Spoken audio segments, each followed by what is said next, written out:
الندب تنال أعلى الرتب فعش حياة العلماء. بسم الله والصلاة والسلام على رسول الله. الحمد لله رب العالمين.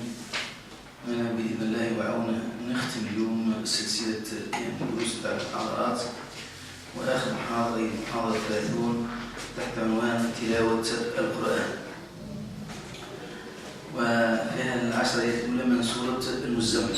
العشرية الأولى من سورة المزمل، وهي من أول السور التي نزلت على رسول الله صلى الله عليه وسلم، من أول السور اللي نزلت على النبي صلى الله عليه وسلم.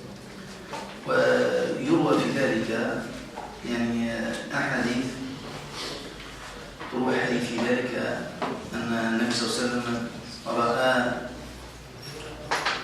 جبريل عليه السلام ففي السماء، رآه على الهيئة التي خلقها الله عليه، ففزع صلى الله عليه وسلم منه رعبا، ورجع إلى بيت خديجة رضي الله عنها وارضاها، وقال: دثروني دثروني، زملوني زملوني. فنزل قوله تعالى: يا أيها المزمل. لأن هذا النداء يا أيها المزمل، هذا النداء فيه لطف، فيه مؤانسة وإيناس وملاطفة من الله لنبيه، لأن تعود العرب أن ينادوا الشخص بالصفة اللي فيه من باب الملاطفة. ولذلك النبي صلى الله عليه وسلم غضب الإمام علي رضي الله عنه وأرضاه فاطمة الزهراء رضي الله عنها وأرضاه، وذهب ونام في المسجد على التراب. فذهب إليه النبي صلى الله عليه وسلم وقال: قم أبا تراب، قم أبا تراب. إذن كان تقبل عندهم أنه من باب المداعبة، من باب الإناس، من باب الملاطفة. النبي صلى الله عليه وسلم رجع إلى بيته وقال: زملوني، وتزمل. ناداه ربه سبحانه وتعالى فقال: يا أيها المزمل. وهذا في إناس وملاطفة، لم يقل يا محمد، لم يقل وإنما قال: يا أيها المزمل. طيب، هذا من ناحية. من ناحية ثانية لم يقل يا أيها النبي، يا أيها الرسول، حتى الكلام يعني ينتفع به كل من كان في هذه الآية: من تزمل وتدثر بثيابه الوثيرة فليقم شيئا من الليل لربه سبحانه وتعالى. ولذلك قال يا أيها المزمل، فتولي تنطبق على أين كل واحد تزمل تدثر بثيابه لينام، فلنا يا أيها المزمل قم الليل إلا قليلا. طيب، يا أيها المزمل، أصل المزمل أصل المتزمل، أدغمت التاء في الزاء، يا أيها المزمل. إذن جاء الأمر الفلاني: قم الليل إلا قليلا، قيام الليل، وقال قم الليل، ثم استثنى منه قال إلا قليلا، استثنى أي الليل كله يستثنى إلا قليلا. قال ثم قال نصفه أو انقص منه قليلا، نصفه أو انقص منه قليلا. نصفه شكون يجمع الباقي؟ نصفه مفعول به. قم الليل مفعول به. نصف لا، هي بدل بعض من كل. قال قم الليل ثم قال نصفه، كانوا قال قم نصف الليل أو انقص منه. إذن بدل بعض من كل: قم الليل إلا قليلا، نصفه أو انقص منه قليلا. أو انقص منه الواش منه الليل أقرب مذكور شنو؟ نصفه، النصف عن نصف. ولذلك إذا نصفه وانقص من النصف قليلا، فإذا اللي هو يعود على أقرب مذكور هو النصف. إذا قم الليل إلا قم الليل إلا قليلا، ثم قال نصفه أو انقص منه قليلا، أي من النصف، يعني أقل من النصف قليلا. قم الليل إلا قليلا، نصفه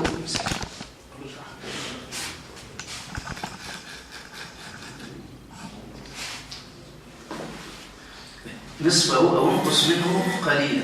إذا قلنا النصف أو ينقص منه يعود على النصف، خاطر أقرب ديما الضمير يعود في الأصل يعود إلى أقرب مذكور. قال أو زد عليه وعليه أيضا على النصف.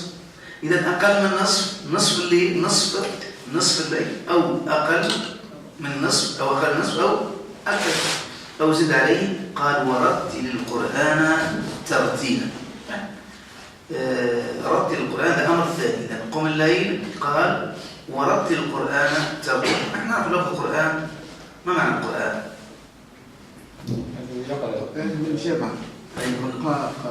قرأ جمع. قرأ جمع. طيب قرأ جمع فيها معنى الجمع قراءة. وكلمة القرآن قراءة يعني القرآن يعني عنده معنى لفظ القرآن كلفظ مر بنا المقروء أحسنت، وأيضا هو كلام الله.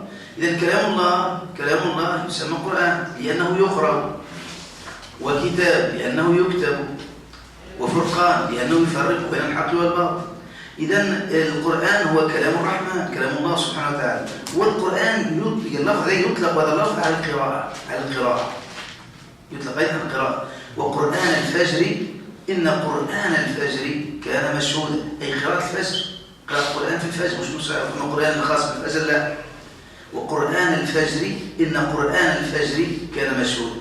وأيضا عندما يقول فإذا قرأناه فاتبع قرآنه أي قراءته. فالقرآن يأتي معنى القراءة، والقرآن يأتي بمعنى كلام الرحمن. شهر رمضان الذي أنزل فيه القرآن اللي هو كلام الله سبحانه وتعالى. إذا نقول كلمة قرآن لها معنيان سنثبت ذلك. معنى أن القراءة بمعنى القراءة لأنها ورد القرآن أي كتاب الله سبحانه وتعالى. قرآن من قراءات، وفي معنى الجمع، وكل كلمة فيها القاف والراء فيها معنى الجمع. كل كلمة في اللغة العربية فيها القاف والراء بعضهم فيها معنى جمع. تقول قرية هي تجمع لا يسمع قرن يقرأ شيء. إذا في اللفظ في معنى الجمع. إذا القرآن في معنى الجمع يعني يجب وورد القرآن ترتيلا دائما في المطلق مصدر. لماذا؟ إنا سنلقي عليك قولا ثقيلا. إنا نون تعالى العظمة، إن المتكلم هو الله سبحانه وتعالى. سنلقي عليك قولا ثقيلا. ما هو هذا القول الثقيل؟ القرآن وما وراءه من تكاليف. إن سنلقي عليك قولا ثقيلا هو القرآن وما وراءه من التكاليف. والقرآن ليس ثقيلا في مبناه، ولا في المبنى تاعه، ولقد يسرنا القرآن للذكر. إذن القرآن ليس ثقيلا في مبناه، وإنما ثقيل في ميزان الحق. وإنما هو ثقيل في ميزان الحق، وثقيل في أثره على القلب. ثقيل لو أنزلنا هذا القرآن على جبل لما فيه من تعاليم لرأيته خاشعا متصدعا. إذن هو ليس ثقيلا في مبناه، في أسلوبه، في ألفاظه، في تركيبه، وإنما هو ثقيل في ميزان الحق، ثقيل في أثره على النفس البشرية. لو أنزلنا هذا القرآن على جبل لرأيته خاشعا متصدعا من خشية الله. إذن إنا سنلقي عليك قولا ثقيلا هو القرآن وما فيه من أحكام وتعاليم. إذن ورد القرآن ترتيلا. لماذا؟ لأن سنلقي عليك قولا ثقيلا. مرة ثانية إن ناشئة الليل هي أشد وطئا وأقوى مقيلا. إن ناشئة الليل معنى ناشئة الليل أي العبادة التي تنشأ في الليل، العبادة التي ينشئها الإنسان في الليل. إن ناشئة الليل هي أشد وطئا، العبادة التي تنشأ في الليل هي أشد وطئا وأقوى مقيلا. إذا قال ناشئة الليل قال لنا فسر تفسير قال أوقات الليل وساعات ناشئة الليل. سميت بذلك أن تنشئ شيئا أو تنشأ شيئا بعد شيء، يقال نشأ السحاب إذا ابتدأ. لكن لا، ناشئة الليل هي العبادة التي ينشئها المرء في الليل. إذا إن العبادة التي تنشأ في الليل هي أشد تزكية وأقوى مقيلا. إذا هي تصفية للنفس البشرية، فيها تصفية نفسية. وفيها تقوية للنفسية، لنفس الإنسان. إذا وقعها كبير وأثرها في النفس البشرية عظيم. إذا إن ناشئة الليل، العبادة التي تنشأ في الليل، هي أشد وطئا وأقوم قيلا. إذا الوطء يعني إيش معنى الوطء؟ الوقع. نعم، الوقع نتاع أشد وقع. نعم، وأقوم قيلا. لماذا؟ لأن الإنسان يكون خالي الذهن وخالي من الشواغل نتاع الدنيا نتاع النهار، فيكون في تركيز، يكون فما استحضار، فتكون الآثار نتاعها أعظم. إن ناشئة الليل هي أشد وطئا وأقوم قيلا. قال إن لك في النهار سبحا طويلا. إذا لماذا قم الليل قال أيضا إن لك، إذا 3 مرات أي أصل إننا سنلقي عليك قولا ثقيلا. إن ناشئة الليل هي أشد وطئا وأقوم قيلا. ثالثا إن لك في النهار سبحا طويلا. قال السبح الطويل يعني هو وقت. قال سبحا أي تقلبا وتصرفا في المهمات كما يتردد السابح بالماء. والسبح هو الفراغ. إن لك في النهار فراغا، نجم تأخذ فيه قسط من النوم، نجم تفرغ فيه للدعوة، لقضاء شؤونك الخاص. إذا إن لك في النهار سبحا فراغا طويلا، فيمكن باش تستغلوا. إما تأخذ قسط من الراحة، النوم في القيلولة باش تستعين على قيام الليل، أو إن لك سبحا في النهار وقت أيضا لقضاء شؤونك وأمورك الأخرى إلى الدعوة إلى الله سبحانه وتعالى. إن لك في النهار سبحا، فإذا وقت فراغ طويلا. قال واذكر اسم ربك. إذا المرة الثاني، هذا الأمر الثاني. إذا قال قم الليل، هذه الأولى، ثم قال واذكر اسم ربك وتبتل إليه تبتيلا. لنا إذا ما معنى اذكر اسم ربك؟ باش يكون الذكر هذا إما بذكر يعني بالتسبيح سبحان الله الحمد لله الله أكبر، وإلا بالصلاة. لأن واذكر اسم ربك لأنك تقول الله أكبر سبحان الله، هذه كلها هي ذكر الله سبحانه وتعالى. ربي يقول في سورة طه أقم الصلاة لذكر لتذكرني بها. شو أقم الصلاة لذكر أي لتذكرني بها، لتكون على ذكر دي من ذكر من واذكر اسم ربك. قال وتبتل إليه تبتيلا. ثم اختار لفظ الرب لأنه الذي اعتنى بك، والذي رباك، هو الذي يعني أعطاك، هو الذي هداك، هو الذي يعني ساق إليك النعم وجعلك نبيا ورسولا. واذكر اسم ربك وتبتل إليه تبتيلا. ما معنى التبتل؟ تقطع الانقطاع. التبتل هو الانقطاع، ولذلك تسمى مريم البتول لأنها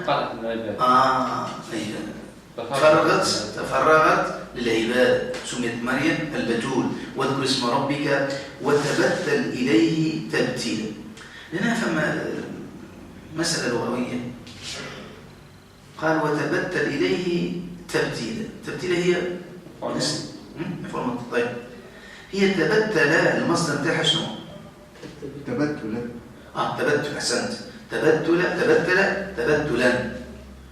وتبتيلا من فعل؟ فعيلا. تبتيلا من فعل تاع؟ تفعيلا. هنا في بتل في التبتيل ايش تقول؟ توبه تبتلا. والتبتيل شنو قال الفعل قبل؟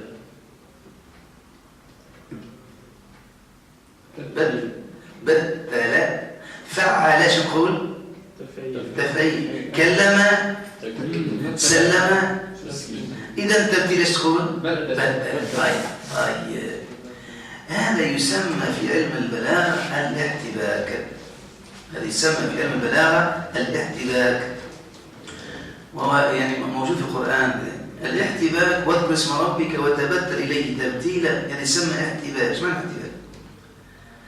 أن يأتي مثلا، مثال هذا نوع فقط، أن يأتي مثلا بالفعل ويترك المصدر بتاعه، ويجيب المصدر ويترك الفعل بتاعه، وانت من بعد تربط المعاني الاثنين وتجمع، تولي عندك جملتين. كأنه قال وتبتل إليه تبتلا وبتل إليه تبتيلا. إذا بتل إليه تبتيلا وتبتل إليه تبتيلا. قل خير شنو فرقهم كيف؟ لا فعل تفعل تفعل شو فيه؟ مشابه. لا تفعل تبتل وتبتل. طيب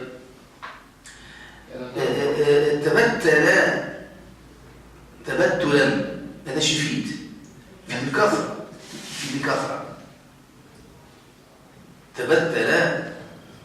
تبتلا يعني هذا يفيد كثرة. من تفيد من تضعيف. تبتلا تبتلا وبتل تبتيلا، هذا يفيد الاستمرار.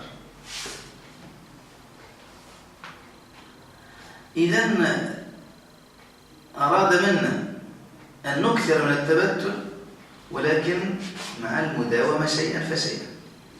إذن بتل تبتيلا تدريجيا. التبتل يكون تدريجي والانقطاع تدريجي، ومن بعد أيضا يكون المداومة وتكون أيضا الكثرة. إذا تبتل، خلينا ناخذ ربما هذه الألفاظ مش إن شاء الله. ناخذ مثال آخر. تقول مثلا إبليس قال مثلا تأخيذا من الصيغة المفروضة. لا في مشكلة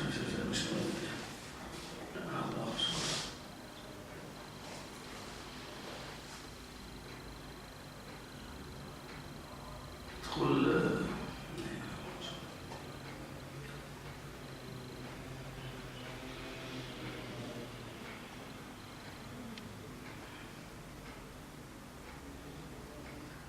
لو ظل قال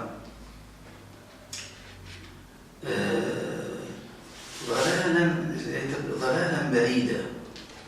قال الآية ويريد الشيطان أن يضلهم ضلالا بعيدا. ويريد الشيطان أن يضلهم ضلالا بعيدا. ويريد الشيطان يضلهم ضلالا. شو لاحظ هنا؟ يضل من فعل؟ لا يضل من فعل مضمون. أضل المصدر تاع شنو؟ إضلال. أضل إضلالا.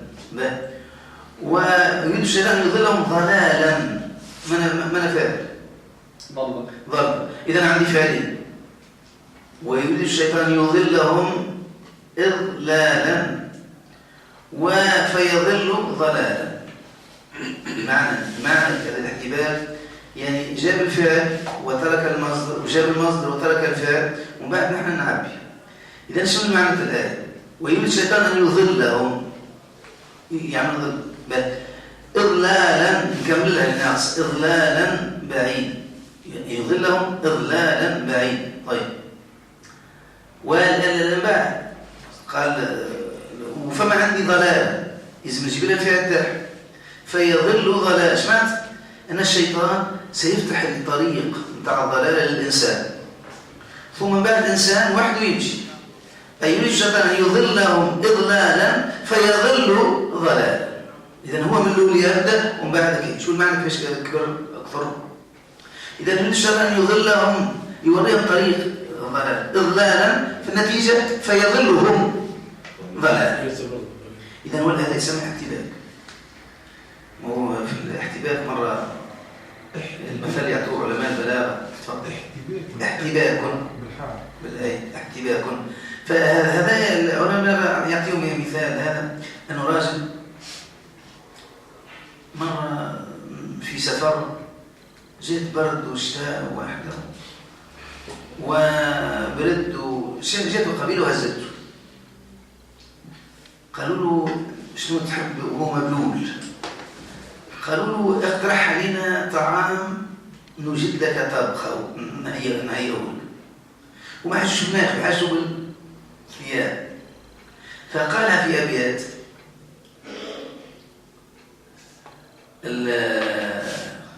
قال هذه مشاكلة اليوم مش جبت مثل بتاع مشاكلة آخر. مثال آخر في آل عمران خلينا من في آل عمران فما آية قد كان لكم آية في فئتين التقتا فئة تقاتل في سبيل الله وأخرى كافرة. قد كان لكم آية في فئتين التقتا، هذه على غزوة بدر. فئة خش قال، هل قال شنو نوع فيها هذه؟ لا، قال فئة فقط، فئة تقاتل في سبيل الله، ومن بعد جاب المقارنة تاعها بدون ذكر الفعل. أي من دون ذكر الفعل. إذا فئة تقاتل في سبيل الله وأخرى كافرة، ولكن هل قال الفعل شو تعمل؟ إذا أنا عندي حاجة ناقصة من الأول نكملها، وحاجة ثانية ناقصة الثانية، شكون نجم نكملها؟ قد كان لكم آية في فئتين التقتا فئة تقاتل في سبيل الله وأخرى كافرة. نعم. فئة تقاتل الكفار في سبيل الله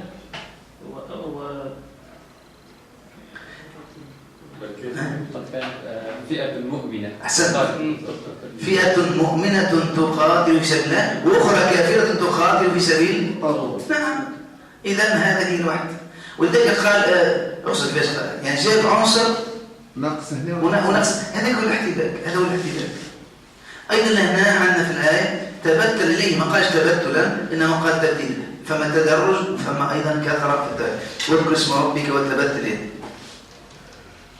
على مريم قال ربي فأنبتها نباتا حسنا، هذه فيها أيضا احتباك. أنبتها نباتا حسنا، كيف؟ أنبتها المصدر بتاعها شنو؟ انبات. وقال أنبتها نبات من نبت، تقول نبت نباتا وأنبت إنبات، فجاب الفعل وترك المصدر وجاب المصدر وترك الفعل. إذا ولذلك السؤال فأنبتها إنباتا نبتت نبات. حسن، فنبتت نبات يعني هي مطاوعة، بين كان فيها خير. الله أنبته وهي مطاوعة، أنبتها فنبتت، إذن هي مطاوعة. وهذا بيان يعني تفهم منها يعني قيمة هذه المرة.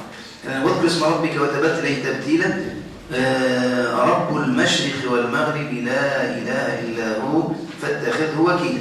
إذن من هو هذا الذي تبتل إليه؟ قال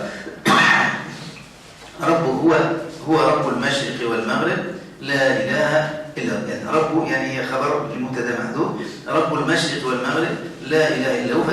رب المشرق والمغرب، إذن الرب هو المالك والمتصرف في المشرق والمغرب. طيب، إذن المالك المتصرف المدبر رب المشرق والمغرب.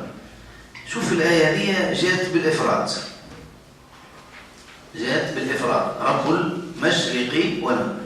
في سورة نلقاه في آية أخرى رب المشارق، في سورة أخرى نلقاه رب المشرقين ورب المغربين. إذن رب المشرق والمغرب، رب المشرقين ورب المغربين، رب المشارق ورب المغربين. ولهذا كل آية تناسب السياق بتاع السورة. أنا أذكر اسم ربك تبتل إليه تبتيلا، إذن فما توحيد. فقال رب المشرق والمغرب. لما تحدث في سورة الرحمن قال فما ثنائية في سورة الرحمن. السورة مبنية على الثنائية، ولذلك الإنس والجن فبأي آلاء ربكما تكذبان. ولذلك قال رب المشرقين ورب المغربين. فلما تحدث عن العظمة والقدرة مش على التوحيد قال رب المشارق والمغارب. المعنى كان خذينا بشروق الشمس مشرق، ثم مشرق ومغرب واحد، هكذا ولا لا؟ طيب، كان خذينا باعتبار أن الفصول الشمس عندها مشرق في الشتاء وعندها مشرق في الصيف يختلف. إذا لها مشرق في الشتاء ومشرق في الماء يختلف. إذا ولا عندها لها مشرقان، وإذا كان عندها مشرقان لها مغربان. كان خلينا باعتبار أن كل بلاد عندها مشرق ومغرب. تو مثلا في تونس وقت الشروق مش نفسه تاع في باج، مش نفسه كما تاع الجزائر، مش نفسه كما كان. إذا يتبدل، إذا المشارق تتبدل. إذا كان بذلك الاعتبار رب المشارق والمغارب. باعتبار إذا كان الفصول هناك مشرقان ومغربان، باعتبار هو مشرق ومغرب، من تغرب الشمس مشرق ومغرب يا اما واحد. ولكن كل آية جاءت في السياق لنسب رب المشرق والمغرب لا إله إلا هو، لا إله حق إلا هو. لأن لا يسموها نافي الجنس، لا نافي الجنس تعمل عمل إن في الاسم بعد يكون منصوب أو في محل نصب يكون منصوب. لا إله اسم خبر، لا إله نقدر الخبر لا إله حق إلا هو، لا إله حق إلا هو، إلا هو لله سبحانه وتعالى. قال إذن فاتخذه، إذا كان كذلك فاتخذه وكيلا. الوكيل من هو الوكيل؟ هو الله.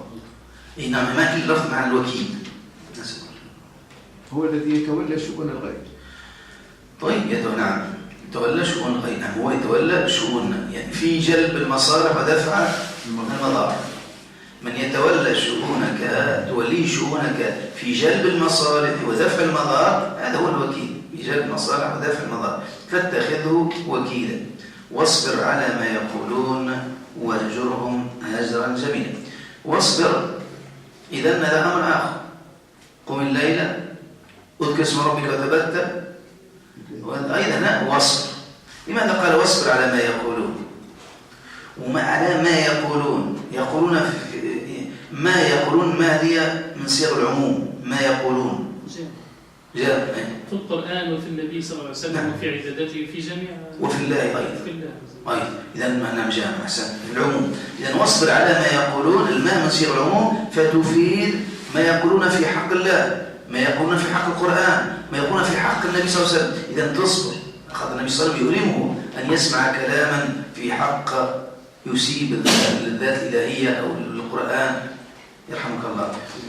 واصبر على ما يقولون. إذا ما يقولون في عدة جهات، ما يقولون في حق الله، في حق القرآن، في حق النبي صلى الله عليه وسلم. والصبر ما هو مر بنا قبل؟ حبس النفس. هو يعني صرف يعني نعم الله فيما يرضي الله. شنو كيف يسأل؟ الصبر هو معنى صرف نعم الله فيما يرضي الله. هذاك الشكر. الشكر. نعم. الشكر، هذاك الشكر. الشكر أن تصف مع الله. نعم. أما الصبر لا. الصبر هو حبس النفس. هو حبس النفس في جهة الحق. تلخيص حبس النفس في جهة الحق. هو لغة أصبر من أحبس. الصبر هو الحبس لغة. وذكر الله سبحانه وتعالى قال واصبر نفسك مع الذين يدعون ربهم بالغداة والعشي. معنى واصبر نفسك؟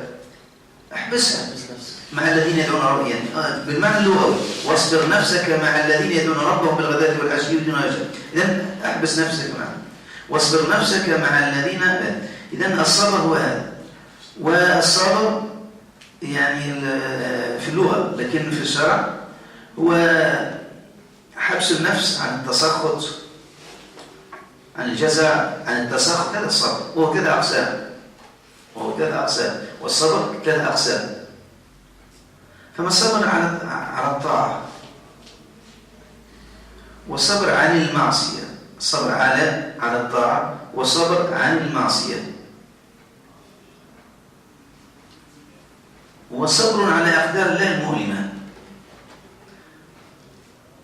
إذن الصبر ثلاثة أنواع: صبر على الطاعة، صبر عن المعصية تشتهي النفس شيء ويقولها لا، والصبر على أقدار الله المؤلمة. أقدار الله المؤلمة. وهذا أضعف أنواع الصبر الأخراني.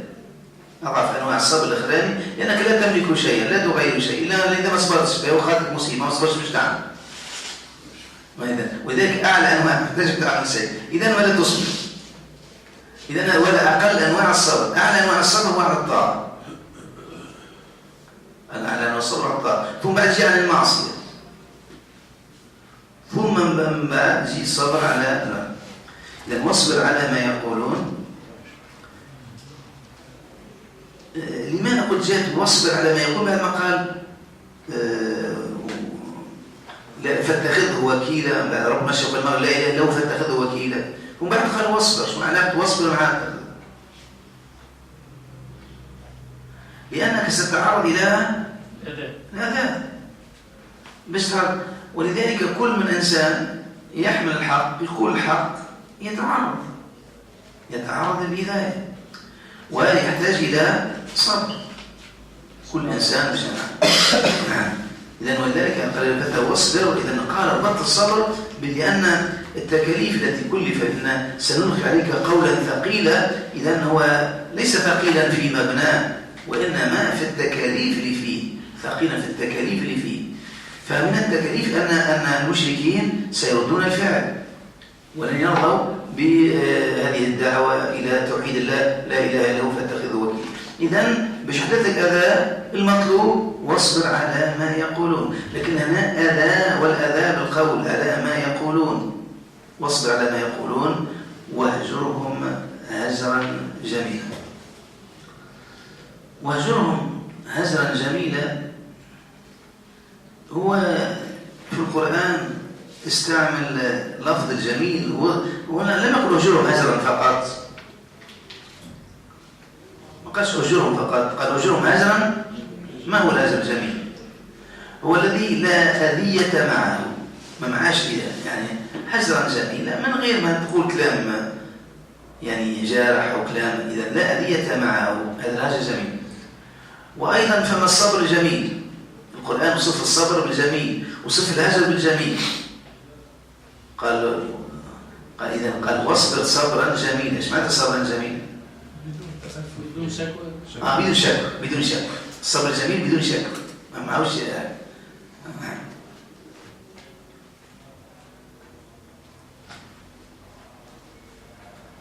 وإذا شكوت إلى ابن آدم حاجة فإنما تشكو الرحيم إلى الذي لا يرحم. إذن بدون شكوى. وإذا شكوت إلى ابن آدم حاجة فإنما تشكو الرحيم إلى الذي لا يرحم. إذن عن الصبر الجميل، الهجر الجميل، ومازال الصفح الجميل. الصفح الجميل هو الصفح الذي ليس معه عتاب.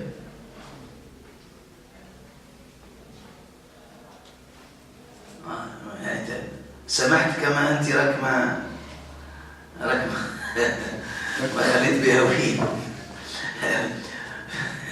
إذا عتاب وما حقكش تعمل كي. أنا سمحت كما ما حقكش تعمل كي وكان جيت مع واحد آخر. إذا هذا ليس يعني صفحا جميل. إذا وصف الصبر بأنه جميل والهجر جميل والصفح الجميل. الصفح الجميل.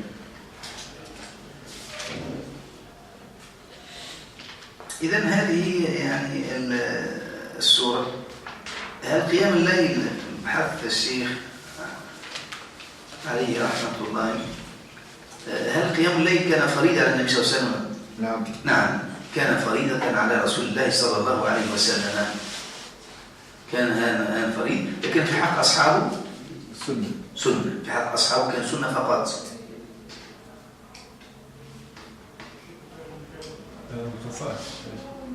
هذا الأمر بالقيام الليل الله سبحانه وتعالى نسخ هذا الحكم في آخر السورة. الحكم تاع قم الليل نصفه وكذا نسخ، لأن ربي قال علم أن سيكون مرضى وآخرون يضربون في الأرض يبتغون فضل الله وآخرون يقاتلون في سبيل الله فاقرؤوا ما تيسر منه. وفي الأول كان فريضة حتى على المؤمنين.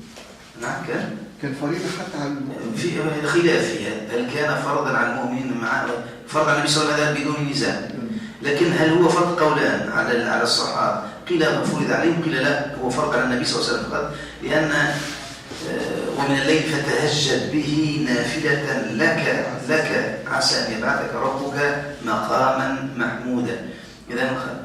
وهناك من العلماء من قال هل تجوز قراءة القرآن بالتلحين؟ قولان لأهل العلم. المالكية والحنابلة يكرهون ذلك.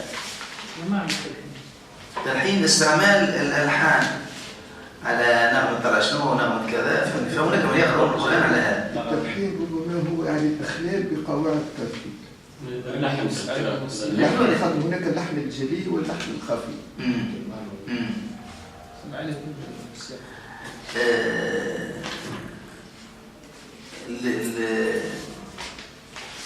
لو نرجع باش تعرف التلحين تفهم من النصوص اللي ذكرها الشيخ. قال إياكم ولحون أهل الكتاب والفسق. إياكم حديث إياكم ولحون أهل الكتاب والفسق، فإنه يجيء من بعد أقوام يرجعون بالقرآن ترجع الغناء والنوح. ينوح وإلا يغني، لا يجاوز حناجرهم،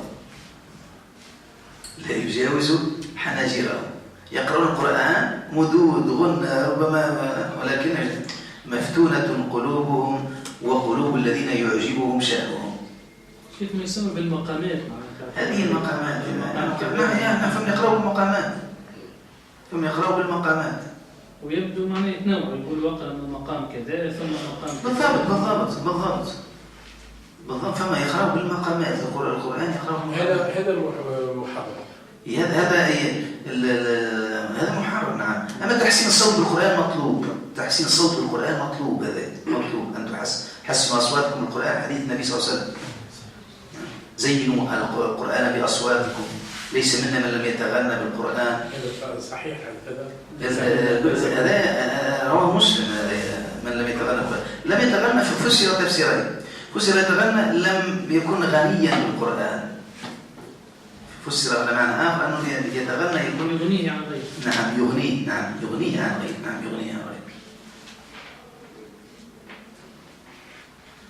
خلاف مسألة خلاف هل من أجازها وهناك من لم يجز.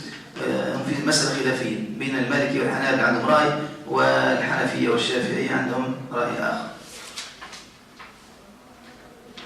وهكذا نكون قد أتممنا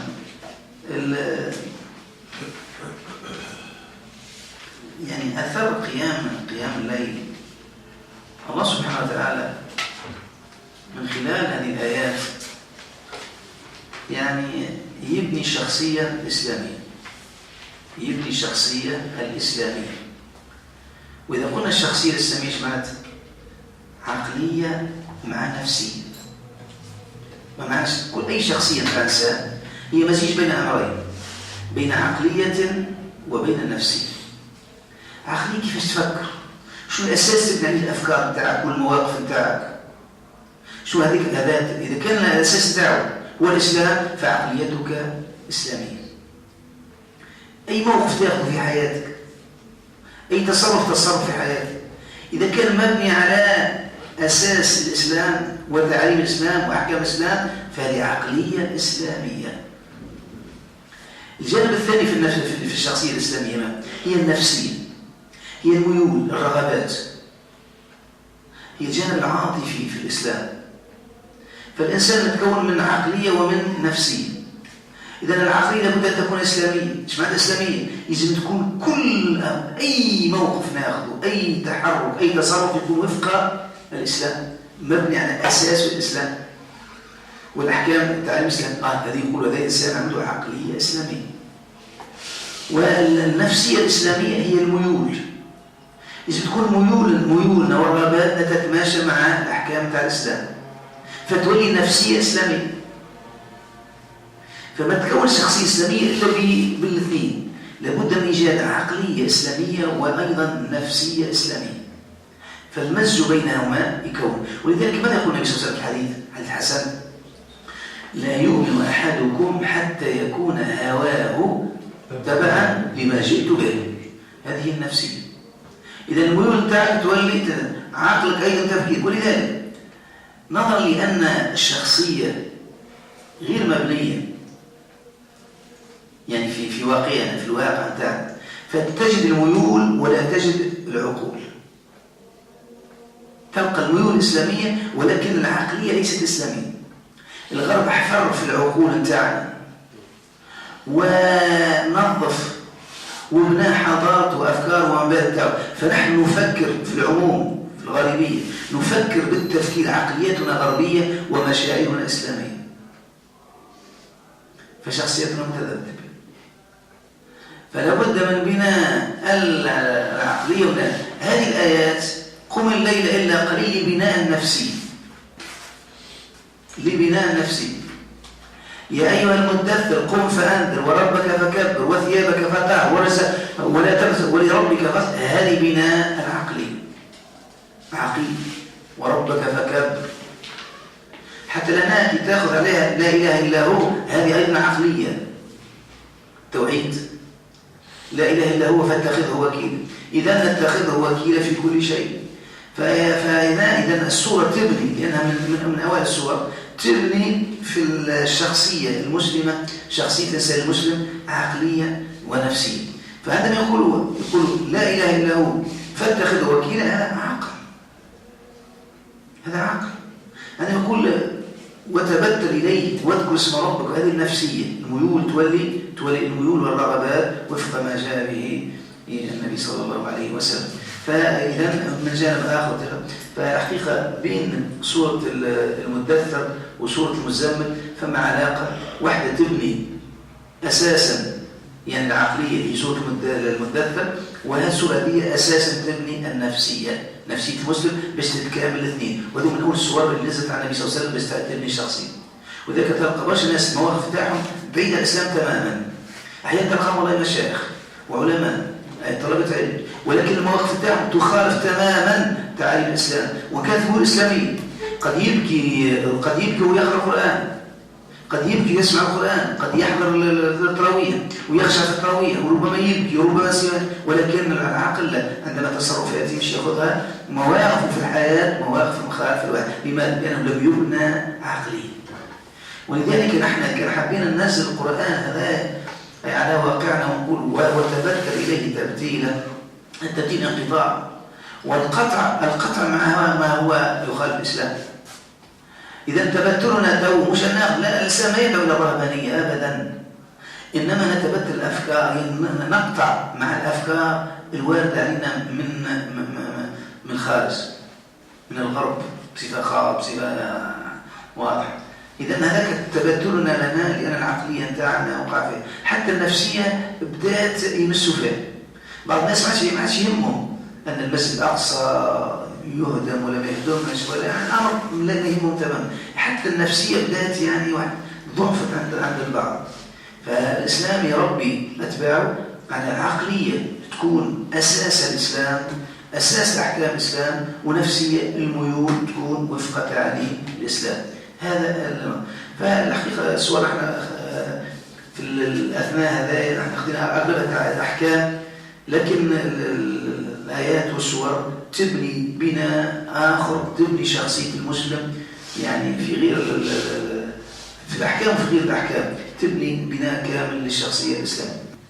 فالقرآن إذن يربي الشخصية الإسلامية عقليا ونفسيا. لا يؤمن أحدكم حتى يكون هواه تبعا لما جئت به. وهذا الأمر حقيقي يستحق يعني بحث طويل فحبيت نختم به بالسورة دي تبني النفسية كما سورة المدثر تبني العقلية. وهذا المزج بيناتهم سورة المدثر وسورة المزمل. والحمد لله رب العالمين. الله يبارك فيكم وسلامكم. طالب العلم أقبل لنور رب المنزل.